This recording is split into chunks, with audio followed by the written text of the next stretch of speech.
জান্নাতি মানুষদের একটা বড় মাপের মার্কা হলো তারা নিরীহ কিসিমের হবে। একবার রাসূল করিম সাল্লাল্লাহু আলাইহি ওয়াসাল্লাম সাহাবীদেরকে বললেন, তোমরা একটু অপেক্ষা করো, একটু পরে একটা লোককে দেখতে পাবে যে লোকটা জান্নাতি। এখন জান্নাতি নবী করিম সাল্লাল্লাহু আলাইহি ওয়াসাল্লাম রীতিমতো বলে দিচ্ছে নিশ্চয়তার সাথে যে একটু পরে একটা লোক আসবে এখানে, তোমরা খেয়াল করো কে আসে, যে আসবে সেই লোকটা জান্নাতি। সাহাবায়ে কেরাম যারা জান্নাতের পাগল, এই কথা শুনে তারা তো সবাই অত্যন্ত সতর্কতার সাথে অপলক দৃষ্টিতে চেয়ে আছে কে আসে।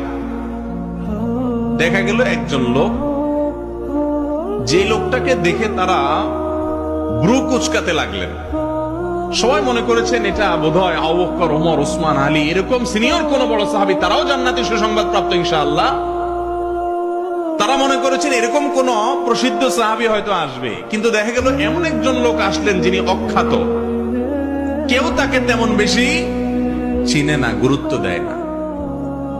নবী করিম সাল্লাল্লাহু আলাইহি সাল্লামের এই কথা শোনার পর সাহাবায়ে কেরাম চিন্তা করলেন, নবীজি যেহেতু বলেছেন লোকটা জান্নাতি, তার মুখ থেকে সুসংবাদ পাওয়া, অতএব গুলি মিস হলে এটা তো মিস হতে পারে না, এই লোকটা তো জান্নাতি অবশ্যই হবে।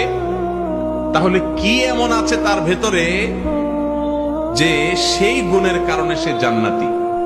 এই জন্য সাহাবায়ে কেরাম দের একটা দল কয়েকজন মিলে বহু চেষ্টা করে কয়েক রাত পর্যন্ত তার বাড়ির আশেপাশে অবস্থান নিয়ে সাহাবীরা তেমন কিছু উদ্ঘাটন করতে পারলেন না। দেখলেন না, এশা পড়ে যায়, শুয়ে যায়, আবার ফজরের সময় মসজিদে আসে, হয়তো বড় জোর তাহাজ্জুদটা পড়ে, আর বাকি রাত্রে তো নাক ডাকে আমাদের মতো ঘুমায়। লোকটা জান্নাতি, নবীজির মুখ থেকে সংবাদ পেয়ে গেল, কাহিনীটা কি? ওনারা নিজেরা উদ্ধার করতে যখন ব্যর্থ হলেন, এবার ওই লোকটাকে ধরছেন সাহাবীরা, যায় বলছেন, ভাই তোমার সম্পর্কে নবীজি এরকম কথা বলেছেন, কি এমন আমল তুমি করো আমাদেরকে একটু বলে দাও ভাই। তিনি বললেন যে, ভাই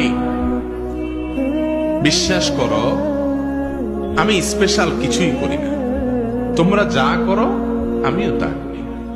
ইসলামে অতিরিক্ত কোনো কিছু করার তেমন কোনো সুযোগও নাই, সবকিছু রেডিমেড।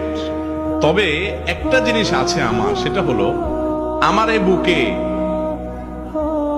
আল্লাহর জমিনে কোনো মানুষের জন্য আমার কারোর প্রতি আমার কোনো দুঃখ, কষ্ট, শত্রুতা, হিংসা বলতে কিচ্ছু নেই।